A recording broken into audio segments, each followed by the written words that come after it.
Wow, I'm standing in the heart of Seoul and it feels like stepping into a new world. One that's buzzing with both ancient tradition and futuristic energy. The city is alive with a unique blend of old and new, where centuries-old palaces stand proudly beside towering skyscrapers. The neon lights and bustling streets create an atmosphere that is both exhilarating and overwhelming. It's a sensory overload in the best possible way. For years I dreamed of this moment. I imagined what it would be like to walk these streets, to see the sights that I've only read about in books or seen in movies. The anticipation has been building up for so long, and now that I'm here, it feels surreal. Every step I take feels like a step into a dream. I'd seen the photos, heard the stories, and now, I'm finally here. Friends and family who have visited Seoul have always come back with tales of adventure and discovery. They spoke of the vibrant culture, the delicious food, and the warm hospitality of the people. I couldn't wait to experience it all for myself. The city is a beautiful puzzle, and I can't wait to explore every piece. From the bustling markets of Myeongdong to the serene temples of Jogyesa, every corner of Seoul has a story to tell.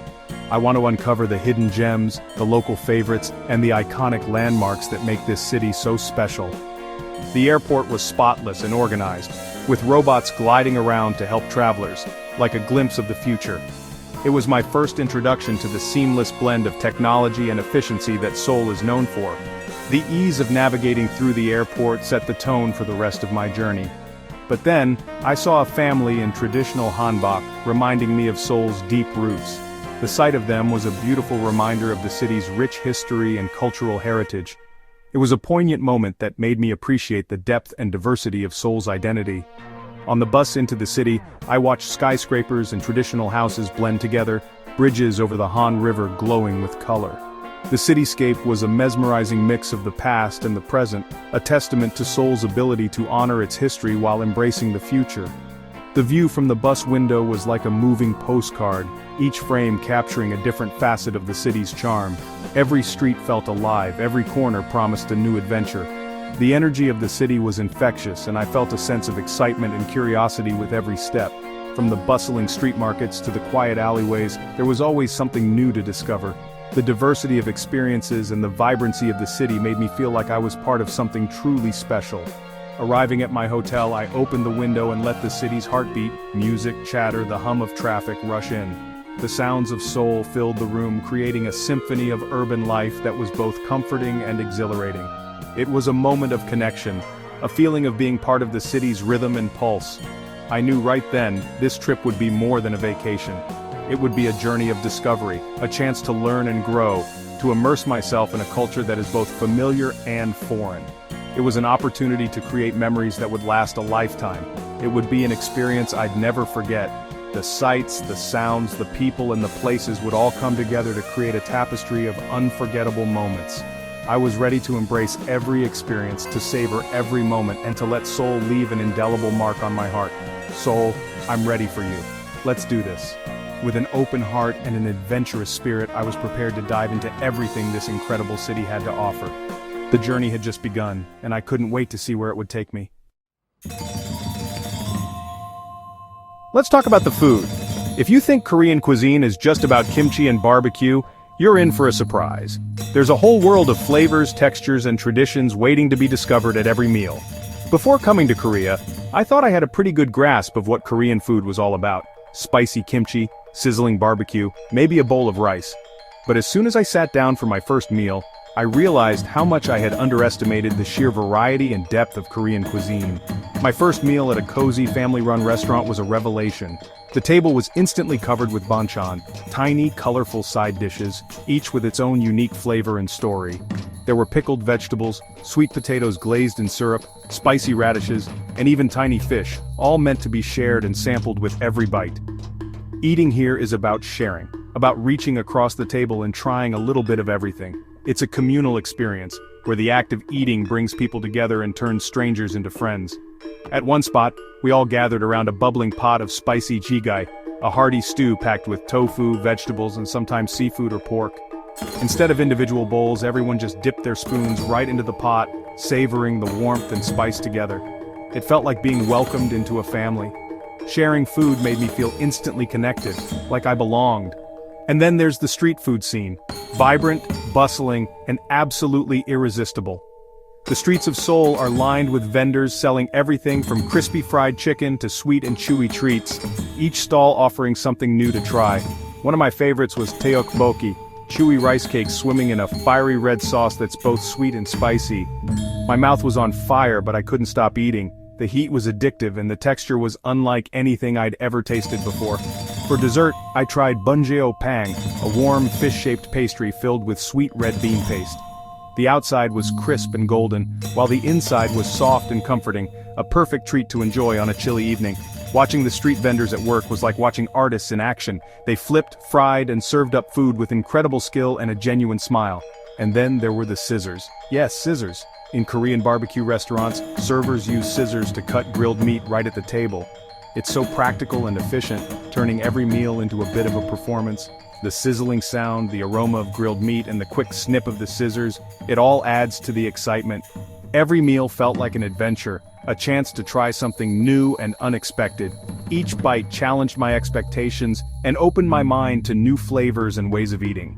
Eating in Korea isn't just about filling your stomach. It's about celebrating community, creativity, and the pure joy of sharing food with others. Every meal is a memory, and every table is a place to connect. Navigating Seoul's subway is a dream. The moment you step into the station, you're greeted by a sense of order and cleanliness that's hard to find elsewhere. The trains are modern, sleek, and impeccably maintained. It's spotless, efficient, and feels like a city beneath the city. The platforms are well lit and spacious, making it easy to navigate even during the busiest times. Signs are in Korean and English, and trains arrive right on time. Free Wi-Fi everywhere, even underground. This connectivity ensures you're never out of touch, whether you're catching up on emails or streaming your favorite shows. What struck me most was the quiet. Even during rush hour, everyone respects the shared space. People speak in hushed tones or not at all, creating a serene environment that's a stark contrast to the hustle and bustle above ground. Special seats for pregnant women, the elderly, and people with disabilities are always left empty unless needed. This thoughtful gesture ensures that those who need a seat can always find one. It's a small act of respect that shapes the whole atmosphere. The sense of community and consideration for others is palpable, making every ride a pleasant experience. Subway stations are filled with bakeries and shops. You can grab a coffee or a snack without ever leaving. These conveniences make commuting not just bearable, but enjoyable. Riding the subway became a window into daily life, students, business people, families, all moving together. It's a microcosm of the city, reflecting its diversity and dynamism. It's more than transportation, it's the heartbeat of the city.